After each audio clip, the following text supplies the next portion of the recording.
ದೇವಾಲಯದಲ್ಲಿ ಸಾಕ್ಷಾತ್ ಭಗವಂತನೇ ಜೀವಂತವಾಗಿ ನೆಲೆಸಿದ್ದಾನೆ ಅಂತ ಎಲ್ಲರ ನಂಬಿಕೆ. ಆ ದೇವಾಲಯದಲ್ಲಿ ಯಾವುದೇ ರೀತಿಯ ಕಲ್ಲಿನ ವಿಗ್ರಹಗಳಿಲ್ಲ. ಅಲ್ಲಿನ ದೇವರಿಗೆ ಸೆಕೆ ಆಗಬಾರದಂತಾನೆ ದೇವಾಲಯದ ಗರ್ಭಗುಡಿಯಲ್ಲಿ ವಿಗ್ರಹಗಳನ್ನು ಹಾಕಿರುತ್ತಾರೆ. ದೇಶದಲ್ಲಿ ಅತ್ಯಂತ ಶ್ರೀಮಂತವಾದ ದೇವಾಲಯ ಇದಾಗಿದೆ. ಈ ದೇವಾಲಯದ ವಾರ್ಷಿಕ ಆದಾಯ ಬರೋಬ್ಬರಿ 8,000 ಕೋಟಿ. ಕಾಣಿಕೆ ರೂಪದಲ್ಲಿ ಹುಂಡಿಗೆ ಸೇರುವ ಹಣವೇ 3,000 ಕೋಟಿ.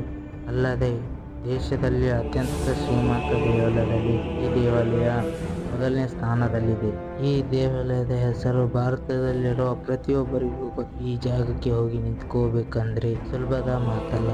ಆ ಭಗವಂತನ ದರ್ಶನ ಆಗಬೇಕಂದ್ರೆ ಈ ವಿಡಿಯೋ ಅನ್ನಕ್ಕೆ ತಡ.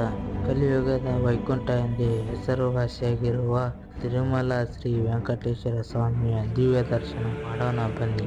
ದಕ್ಷಿಣ ಭಾರತದ ಆಂಧ್ರ ಪ್ರದೇಶದಲ್ಲಿರುವ ಚಿತ್ತೂರಿನಲ್ಲಿ ತಿರುಪತಿ ಇದೆ. ತಿರುಮಲ ವೆಂಕಟೇಶ್ವರ ಸ್ವಾಮಿ ದಿನನಿತ್ಯ ಪೂಜೆಗೆ ಒಳಗಾಗುತ್ತಾರೆ. ಶ್ರೀ ವೆಂಕಟೇಶ್ವರ ಸ್ವಾಮಿಯು ವಿಷ್ಣುಮೂರ್ತಿ ಅಂತ ಜನರು ಭಾವಿಸುತ್ತಾರೆ.